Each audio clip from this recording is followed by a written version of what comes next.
Hey everyone, Suck the Knee Air Tano here, the internet's busiest music nerd, and it is time for a review of the new Nas album, King's Disease. Legendary New York rapper Nasir, Nasty Nas, he is back with a brand new record. His first new album proper since I would say Life is Good in 2012. There was recently the Lost Tapes 2, much of which should have stayed lost in my opinion. Then, while his Nasir project that dropped a few years ago did have highlights, that was nearly as much a Kanye project as it was a Nas project, with that album holding to the short form and raw parameters many albums did during Kanye's prolific 2018 run. But King's Disease is 12 fresh songs, a bonus track, and nothing but production from Hit Boy from front to back. Well, he's not actually the only producer on the project, but the vast majority of the music on this record is attributed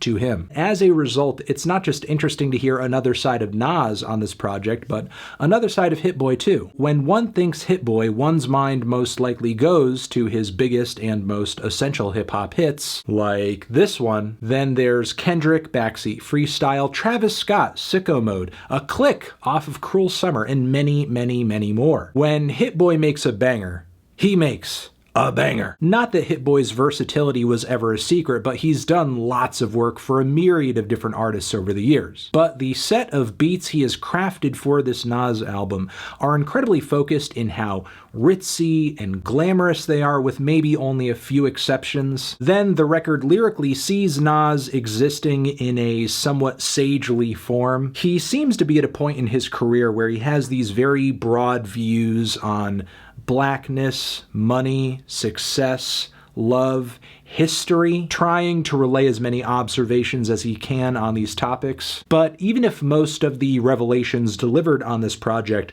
aren't the most profound, the production and rapping are still pretty quality. The opening track, the title track, King's Disease, is a tone setter whose classic soul samples remind me of something off of Kanye's first couple of records. And with skilled maturity, Nas drops some pretty impressive bars and rhyme patterns. Made the fade famous, the chain famous, QB on my chest, match the stainless, amazing grace, I'm gracefully aging, without masonry I made more paper to play with. Along with this come many assertions about what it means to be a king, be kingly, according to Nas, truth-telling, no over-righteousness, wanting every brother to make it out. Much of the time on this LP, he is really trying to communicate to the audience a philosophy, an ethos, one that he obviously wants to be widely adopted. However, in the process of doing this, he does engage in some weird asides and argumentation, like the brag on this track that he has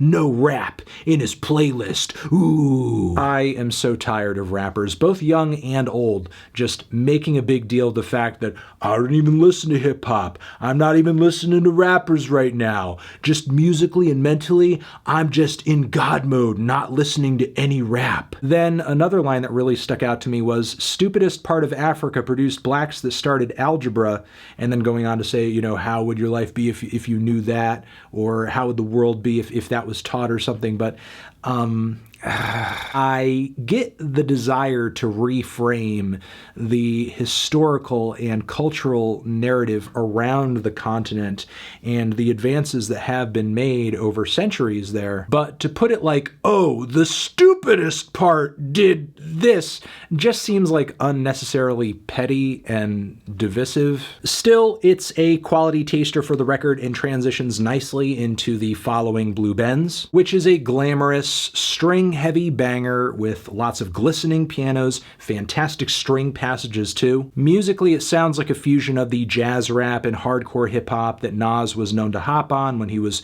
getting off the ground, and then like this super rich, expensive Rick Ross type anthem. Lyrically, Nas seems to be juxtaposing a current-day character portrait against a stroll down memory lane, where he's contrasting the lavish lifestyle he lives today with the hellish backdrop he was existing in just several decades ago. Going from meeting a pimp at a Jersey penthouse who's exploiting girls to buying mansions and doing deals. The following Car 85 is an even greater expression of nostalgia, with Nas rapping about using this baller cab service back in the day to go places, do things, reminiscing about all that, as well as the criminal underworld that this cab service intersected with. Vocally, Nas is sounding a little moody on this track, a little passionate, but always boss. Guest singer Charlie Wilson's vocals hang very faintly in the background, but still his soulful leads and delivery just add so much to the song, really kind of bring it that vintage flair. Then following this, we have the peppy Ultra Black. I love the piano-backed beat on this one, the Afrocentric lyrics. There are multiple nods to music genres with black roots.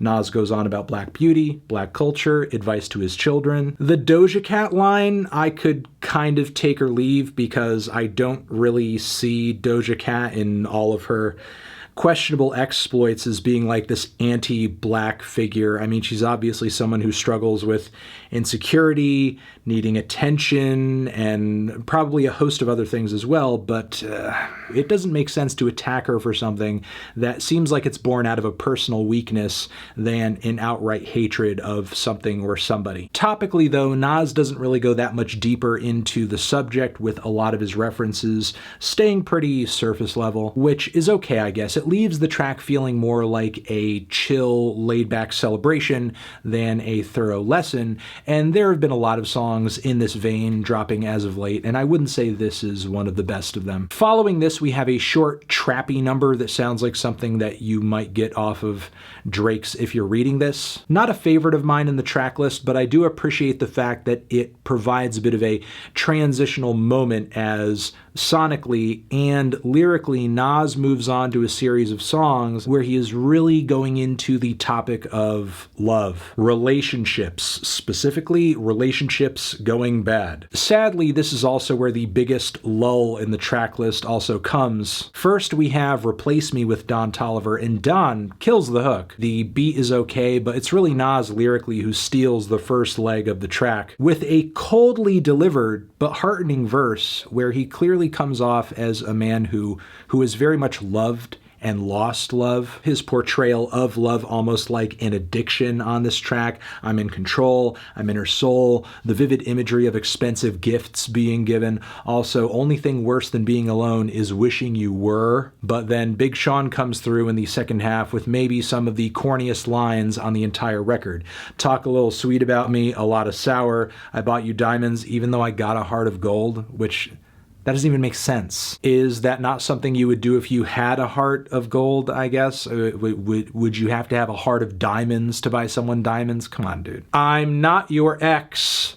I'm your ecstasy. Then from here we have the track Till the War Is Won with Lil Durk, who unfortunately doesn't really become a factor for me in this track because I don't really like how Nas approaches the topic of this song. I won't belabor it, but let me put it this way. There is a clear focus on this song on toxicity in relationships, even physical abuse and violence, the way one's traumatic experiences from your youth can inform such behavior in relationships down the road. Which is true, I don't deny that, but Nas's own personal history intersects with this problem in a big way, especially in regards to the allegations against him from his ex-wife, Khalees. Even if you don't take her claims seriously, in response to her claims, Nas basically accused her of the same thing. So believe her, believe Nas, believe both of them. Either way, this is a huge piece of this man's personal history to be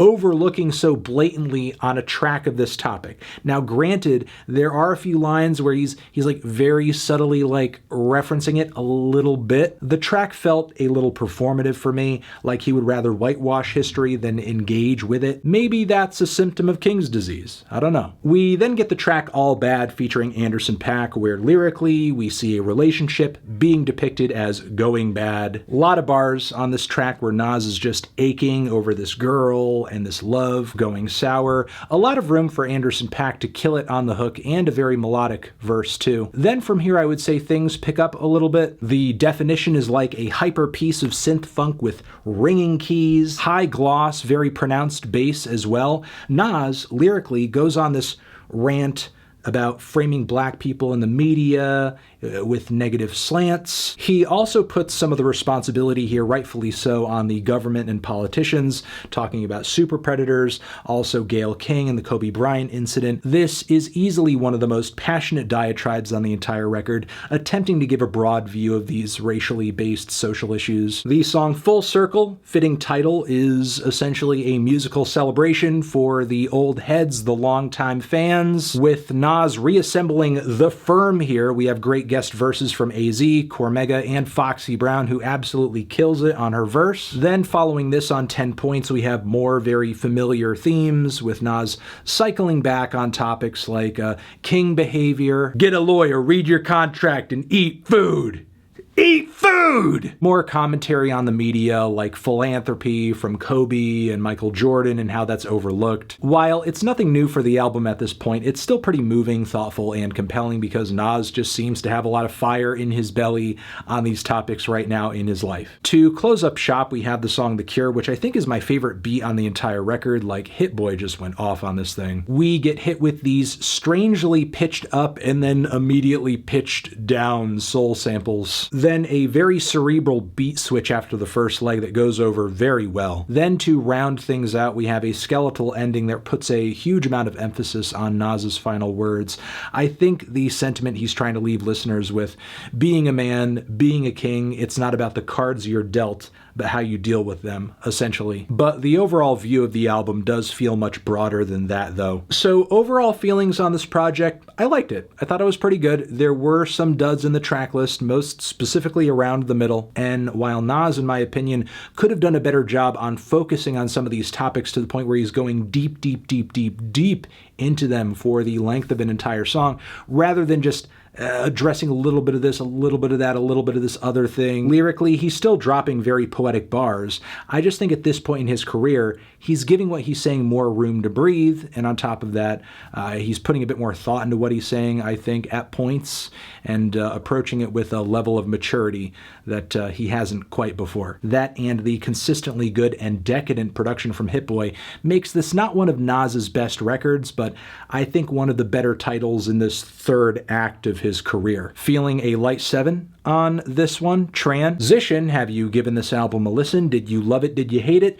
What would you rate it? You're the best, you're the best. What should I review next? Hit the like if you like. Please subscribe and please don't cry. Hit the bell as well. Over here next to my head is another video that you can check out. Hit that up or the link to subscribe to the channel.